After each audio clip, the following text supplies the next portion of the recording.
Hello and welcome in to StratiGG. Let's play some classic fix. We've got a non-ready Rupera in a name that I cannot pronounce. Purple player is botted out already. Here we go for some classic fixed action. We're fourth in turn order.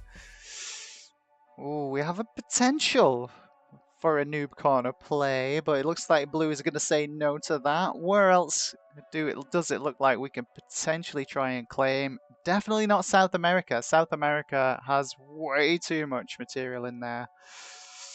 So does Europe.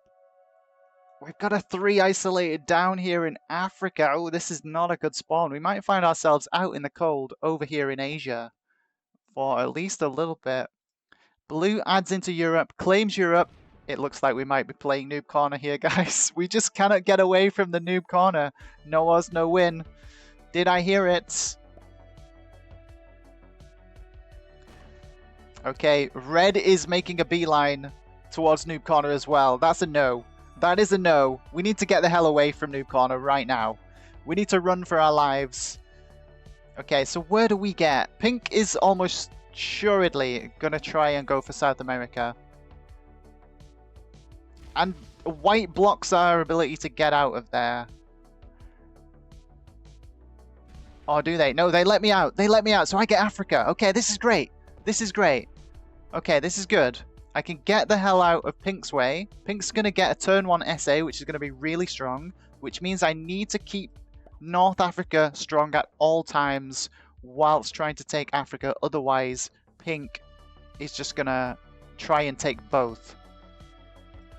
Okay, so we're on for an Africa play with our troops being really spread out and not in the greatest of positions, but we need to get the hell out of Pink's way right now.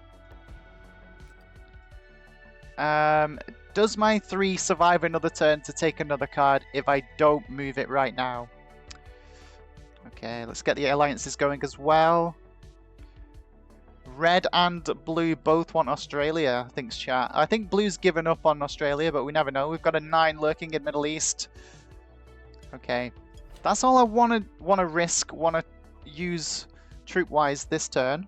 Maybe our positions survive, maybe they don't. But yeah, this pink player is going to be super strong early on.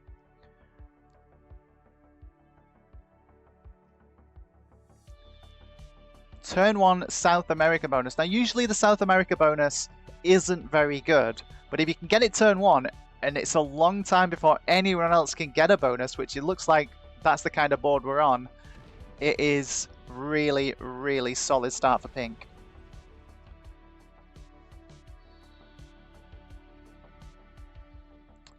And pink does just that. Going to give them the hearts. We want to use the alliances wherever we can. Generate some goodwill. We get the heart back from pink. So maybe pink isn't never going to try and screw us over. We don't like the bot adding in our bonus potentially. This is not good. We want to see it fortify out, not fortify in. Looks like the bot is potentially going to screw us over here. I thought for sure blue was going to try and claim Europe. They added their 10 in the South Europe position to start with. But then they pivot to Middle East.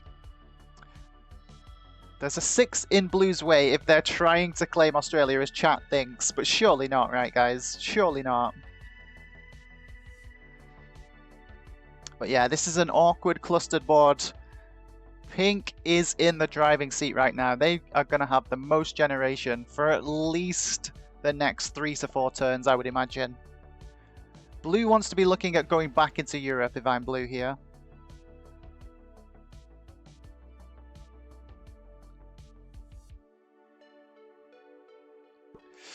Awkward red 3 in my bonus as well. Okay, red is going to full send Australia. 10 on 2 on 3. Let's see it. 9 on 3. Boom, we lose our 3. Purple bot might have something to say about that.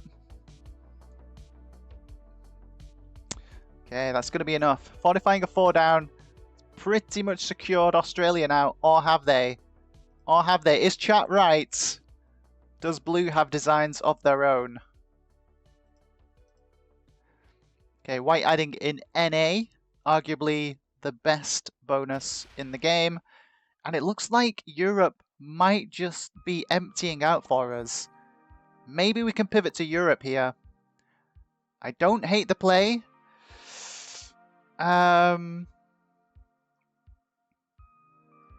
Do we have a pivot to Europe?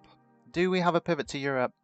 If we go for it, Blue might have second thoughts and go back into Europe though.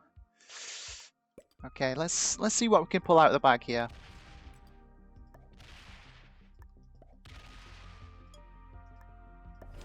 Okay, we don't immediately give up the North Africa position.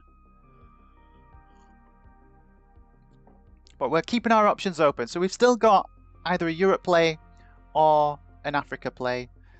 We might see White get the hell out of the way next turn as they continue their attempt to take North America. Blue still has the option to go either way. Well, 3 options for Blue. They can challenge for Australia, they can come down and try and take Africa, or they can move back into Europe. Purple bot making it all kinds of awkward though. Continuously adding troops in here. Yes, we like the fortify down. We like the fortify down there. Another reason why we leave the 7. Bots tend to want to fortify to bigger stacks. Okay, Blue just keeps adding to Middle East. Not really making a solid claim for everything, but they get out of White's way to get out of Europe. So maybe Blue wants Europe. We need to make an alliance with Blue, I think. In fact, let's make alliances with everybody so we can maximize our communication. Okay, White has decided to ally with us. That's good. Red takes Australia. No odds, no win. Seems to be successful for them. Purple bot could always throw a spanner in the works though. This is the turn where Blue potentially full sends for Australia. There's only a 6. 18. Blue's going to have an 18 stack on their turn. 18 is bigger than a 6. 3 times bigger, in fact. And sometimes that's all the math that some players need. Okay, do we keep trying to lay a claim for Europe here? I think potentially we do.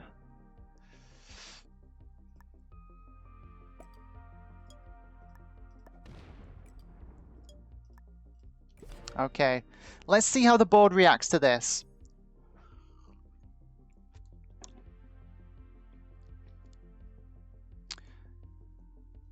Pink probably takes the North Africa position with a sizable stack, which hopefully keeps the most of the bot troops locked in this position still. Okay, Pink holds back and just keeps working on their external. Look at the advantage that having this early start bonus is given. 10 troop advantage over all the other players now for Pink. Okay, Purple bot is isolating the red player. Avenue still open for the blue player, should they want to go no Oz, no win.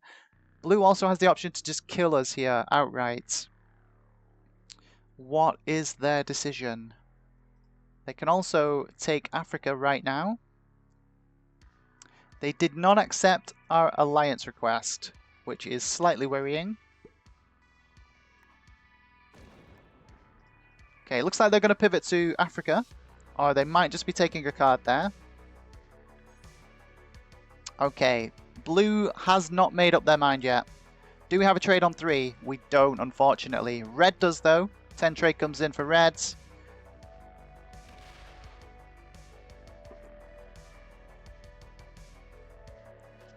I think this 4 in Japan just saved our lives. Otherwise, blue tries to kill us there, which wouldn't have been a bad play so early on.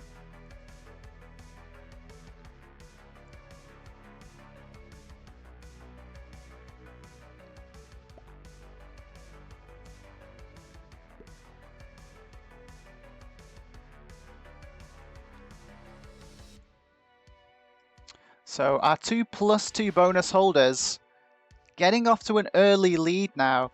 Now, if you're in these positions and you manage to take these +2 bonuses early while no one else can get a bonus, you really need to press your advantage, because if you wait too long and you let other people start stabilizing on these +5s, even on the Africa +3, you start to get out generating super quick, and suddenly your advantage turns to a disadvantage very quickly.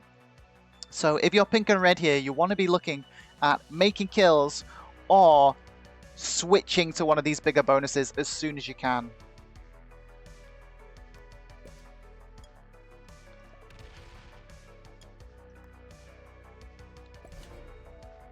So hopefully we've got a 10 trade on 4 there.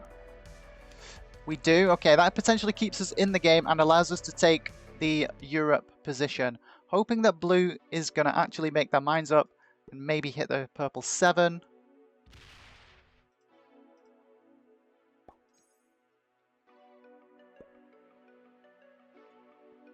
Oh, we don't want to see purple hit into the Ukraine. Oh no, worst case scenario. We might see the 7 fortify up next to our 12 now. Okay, we don't. That's good. Still an expensive take though. Still an expensive take to take Europe. Why don't you take Europe next turn? That is the plan, Ford Mustang. Welcome in. Welcome in, Bobby. 10 trade comes in for blue. They should take Africa now.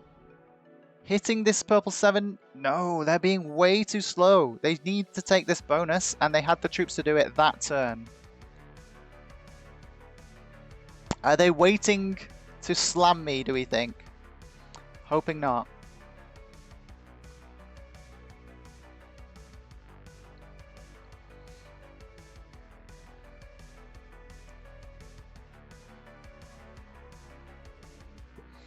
Okay, almost a 20 troop lead on ourselves at the moment for both pink and red, our early bonus takers. If we survive to trade in and get the 10 trade, we're back in the game. This 4 on Japan, crucially keeping us alive, I think, at the moment, preventing us from being killed too easily. Red kind of has decent lines. Yeah, everyone kind of has decent lines, but it's all super expensive this early on. Gotta go through a lot of material whichever way you go. White's still struggling to take North America. I'll be interested to see if pink goes bad neighbor instantly once they get that. Usually that is what we see, but pink does have a strong external in Asia. So we might see some tensions between red and pink soon.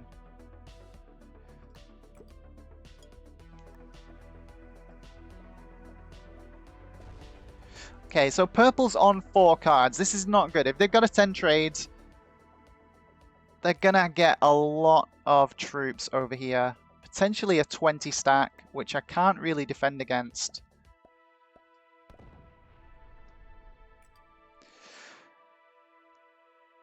Okay, I think I need to leave a 21 stack here. I don't love it. And we might just get broken either way. But fingers crossed. Maybe the purple bot doesn't have the trade on 4, and we get a cheeky purple kill next turn.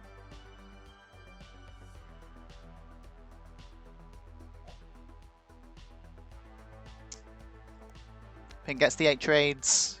Still on their +2 bonus, as we finally take our +5 bonus in EU. See, the differential in troop gen on these bigger bonuses is going to allow us to catch up really quickly. That's what I was saying earlier. They really needed to press their advantage if they were going to do so.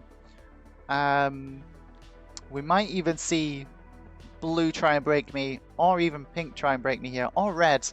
Anyone can break me pretty much. White from the top, red from the right, pink from the bottom, blue from Middle East into Ukraine, and of course the purple bot could throw a spanner in our works as well. Ooh, pink hits a little stack of red. That might cause some animosity and start a war over here in Asia. Okay, 6 on 2. I think we get broken by the bot here, unfortunately. But it does go to 5 cards, so we might be looking for the bot kill on my turn. If it comes around to our turn.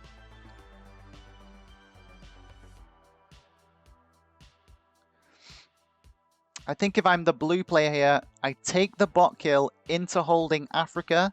The extra cards and the extra trade-in, definitely worth it. Do they see it? Do they see it? Do they miss it? Oh, they take Africa, but they miss the kill. Big mistake from the blue player there. Unlucky. Hello, Mike. Welcome in. Thanks for the follow. We're doing some classic fixed in the game of Risk.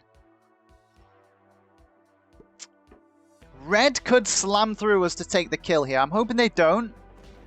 But again, it's not a bad play for them. Yeah, Red's going to come and take the cards. Well played. Okay, yeah, strong play for Red. They might even kill me as well. I'm hoping not, obviously. Please go back to your Australia corner. And allow us to stabilize on Europe. Yeah, they just easily have the kill on me here. I'm hoping not. It's only 2 cards. Okay, adding on Siam's good news for me. And then fortifying back to India. Back to Siam. Okay, okay. Maybe we get to hold Europe now and try to come back into this game. White's going to take North America. Yeah, really well played there from Red. Really well played. So now, Bot is out of the game. We're in a 5-player endgame where everyone has their bonuses. Except me. We're in a precarious situation. Any one of these other players could decide to just kill me here.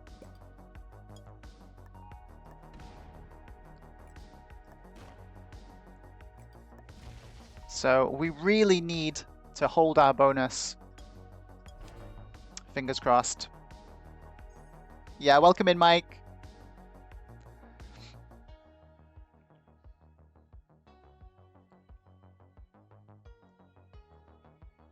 Okay, what do we think?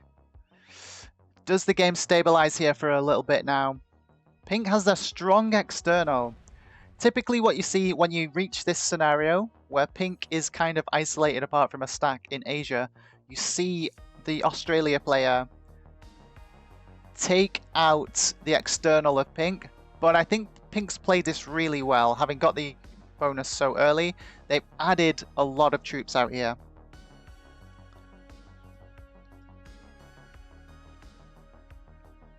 Okay, we're hoping to hold.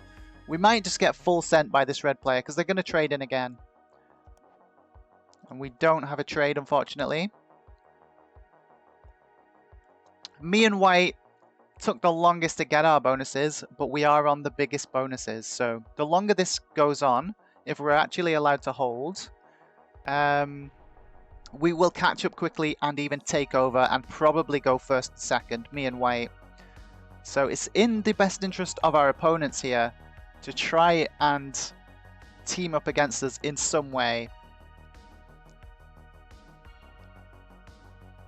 10 trade comes in for Red again. Red has a lot of troops. They could kill me right now. I'm hoping not. I'm hoping they just take a card. But oh, they full send Blue. Blue's dying.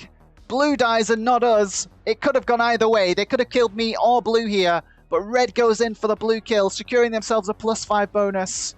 And we have to say well played to that. This is how you play the Australia position. You have to be aggressive early on. And yeah, this is a well played from Red. Now they need to try and hold both bonuses. And they're on the equal generation to both me and White. A +5, +2, and +3. Very well played from Red. Red is an experienced player, even though they went for the no-odds, no-win. What does Pink do now? Because +5 for White, +5 for Black, +5 for Red. If you're Pink, you want to be hitting Red right now. You do not want to settle. If you're Pink, you need to try and increase your finishing position. So Pink needs to attack someone right now. And the ideal scenario for Pink is to just move the 18 across and secure Africa for themselves and then leave a stack here on the Middle East. That's what I would do if I'm Pink. Of course, I'm still the weakest player on this board. I need to try and stabilize, so my turn, my play here is just to take a card and pass.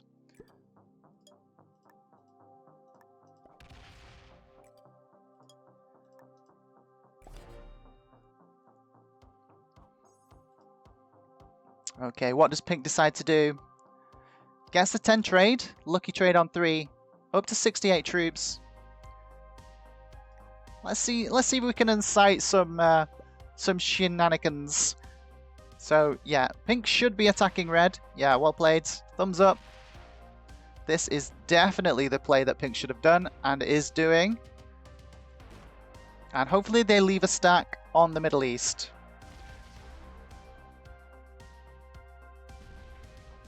Now this again forces action from red. Red needs to hit pink or myself or white right now. White has the weakest border to try and slam through. So in terms of troop cost, hitting red here is the cheapest option for white. In terms of killing a player, I am the cheapest option. So if they want to kill a player and just increase their potential finishing position by 1, they should kill me. If they want to try and trade up a bonus into a +5, they should full send white right now. Ooh, it looks like they're lining up to strike pink.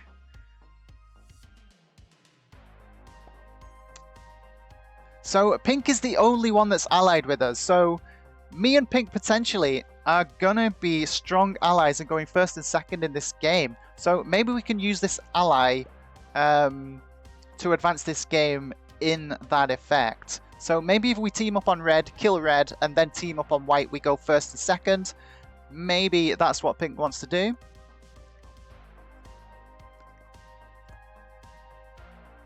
Okay. So pink wants to attack red.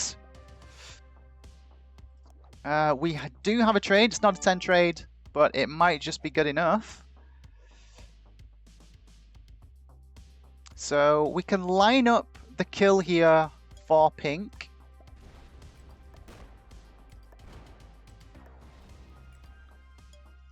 So we invest some troops in our alliance. Pink goes right after us. They're going to have enough to kill red now. They could be devious and not do it, but all things considered, past behavior of pink tells me that they're going to do it, yeah. So me and pink are going first and second in this game. White needs to act right now. White should see this allyship between me and pink and make some drastic plays. Otherwise, white should realize that they're next to go. Oh, it doesn't go in and take the kill, though. Hi, Trendy Wiz. Welcome in. Great to have you in the chat.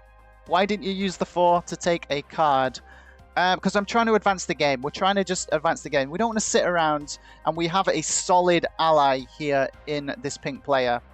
Yeah, white needs to use these troops right now to hit pink if they want to do any better than 3rd place. They should also come down and get the red cards. Ooh.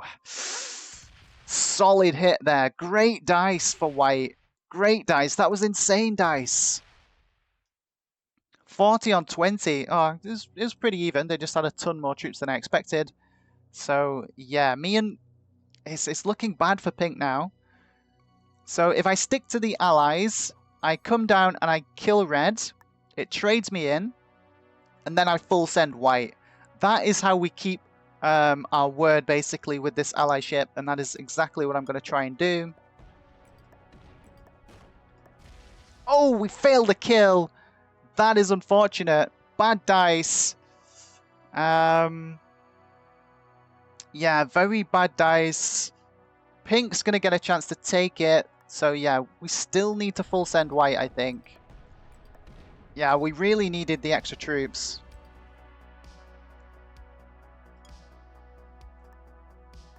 But yeah, we're now in a kind of a 3-player endgame. Pink needs to kill red. Pink needs to get these cards.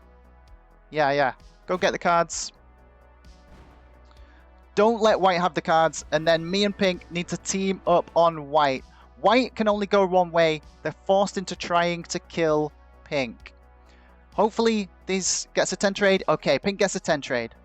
Plan is going smoothly so far. So it looks like me and pink are going to go first and second. And we should see pink full send into white here. Oh, they give white the opportunity to slam them. That's a little bit of a mistake.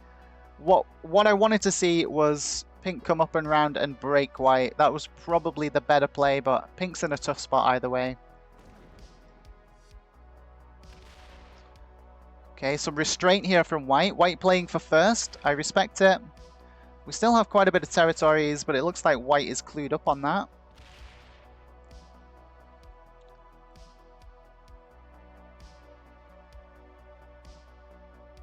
Okay, White moves to the Ukraine position. Not a bad play. We've got a 10 trade, that's good. 50, White's about to trade in. Ideally, we want Pink to full send into White on their turn.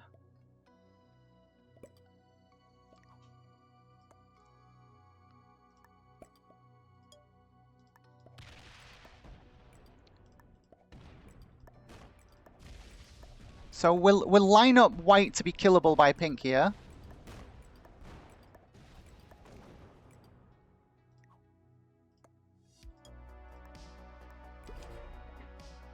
Okay.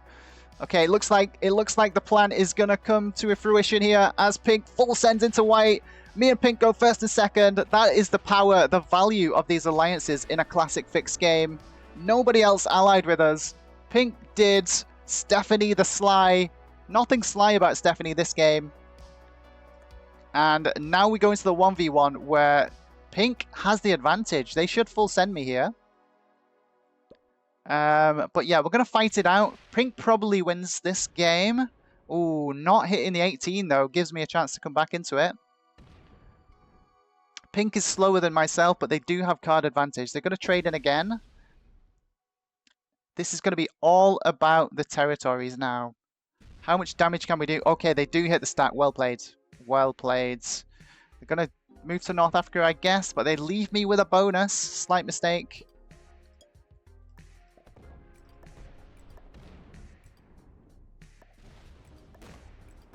Yeah, they just left me with too much. They're leaving me with a bonus here. Allows me to just take pretty much the entire board.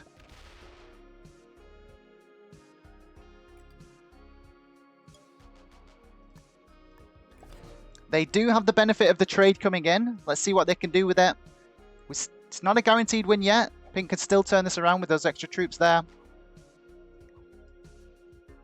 Okay, what can Pink do? Adds everything onto one stack. I think you wanted to try and break Australia as a priority here. I think this is a mistake again. Do they have enough to come around? Yeah, I think if you're Pink here, you add everything to India, you hit Siam, split some troops there, and then come up to Europe, or the other way around. You add everything here, break Europe, and then try and break here. You've got to break the bonuses in these one-player endgames. 1v1 endgames, otherwise you just get outgenned, and there's very little you can do. So yeah, it looks like I've got the GG now. No trade coming unless they get insanely lucky with a trade on 3. Means that I'm probably just going to keep outgenning them. Still on this Australia bonus.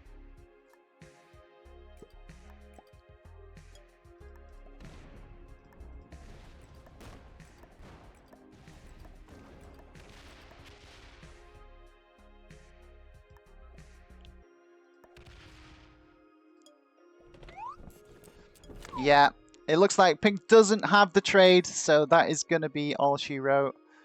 They can still break me, but you get extra troops from having territories above 12 territories. You get an extra troop for every 3 above 12. So yeah, they're just not going to be doing enough damage to me, and I'm going to get a lot of troops on my turn. So it looks like we're heading for a GG in this game of Classic Fixed, where Stephanie the Sly and myself had a really strong allyship right from the get-go. Pink had an amazing start. Ours was very rocky, but we managed to secure the Europe bonus, and then all hell broke loose, and we took advantage at the right times.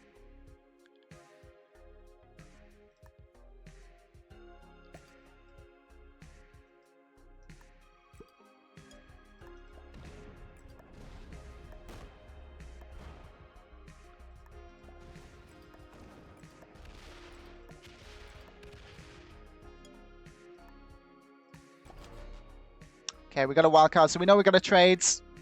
GG, says Trendy Wiz in chat. Okay, they got the 10 trade. I think it's too far gone, though, at this stage, unless we have a 4 trade or something silly like that. But yeah, I don't think Pink can come back into this. They're going to give it their best effort.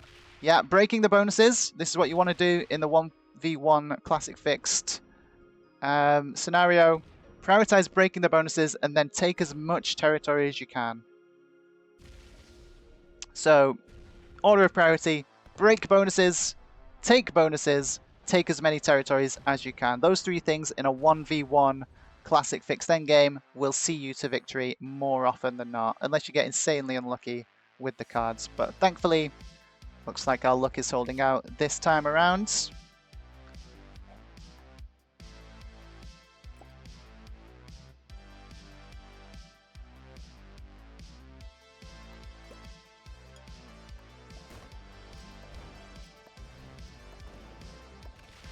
Okay, we don't get lucky with the Australia this time, but it shouldn't matter. It's looking like the damage is done at this point.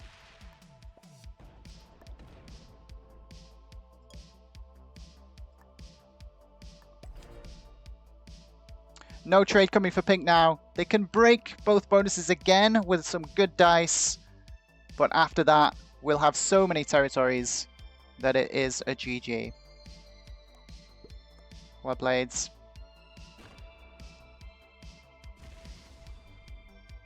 Hi Tumildor, welcome in.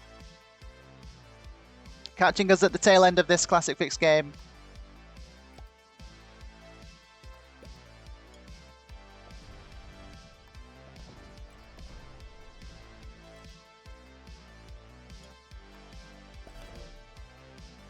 Three bonuses now that they have to try and break. Lucky trade on 3 once again. No lucky trade on 3 this time. And there we go, that's going to be it.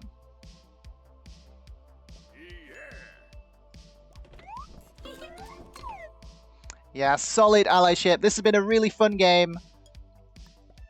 We've got to go through some of the strategies as well that you want to employ in a classic fixed game.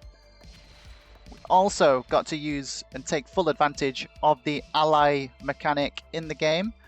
Again, guys, if you have a tool, you should use it. And there we go. We're going to take the GG. Good game. Well played. And what a great ally we found there in the pink player as we take the GG. That was a game of Classic Fixed. Thanks for watching. But before we finish, why don't we try and guess the ranks of our opponents? Starting with the greatest of all allies, potentially. Stephanie the Sly in the pink player. What do we think the rank of the pink player was? I'm going to guess they seemed like they knew what they were doing pretty much the entire game. They used the alliance chat with us. They went first and second with us. They kept their word, which is another important thing as well. Typically, the higher the rank, the more chance that the person is actually going to do what they say they're going to do, because they know in the long run it benefits them and gets them more rank points in the end. I'm going to guess that pink is a master, maybe even a grandmaster.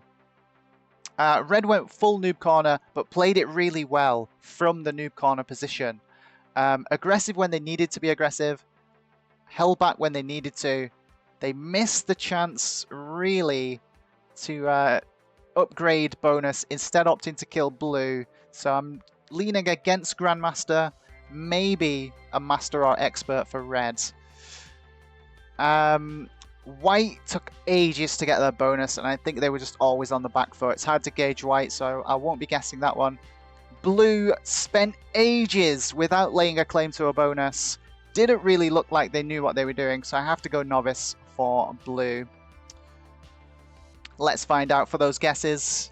Get your guesses in the comments below and in the chat, should you desire to do so. And let's find out what our opponents were. Pink was a beginner! That has blown my mind. You are playing insanely well for a beginner, Pink. Keep that up and you will be a grandmaster in no time. Blue was a novice. Yeah, I called that. They didn't know what they were doing. Red was a beginner. Red played insanely well from the Australia position for a beginner. Again, if you just keep playing like that, Red, you will rank up. Well played. Maybe try a different bonus, though, and not always the no-Oz, no-win strat. White was a novice. Again, couldn't really gauge white. They went for the strongest bonus. They got the strongest bonus, but too little too late. By then, the game had already decided the outcome. And there we have it, guys. I hope you enjoyed the show. Please do consider hitting that subscribe button, hit the like button, leave a comment, and I hope to see you in the next one.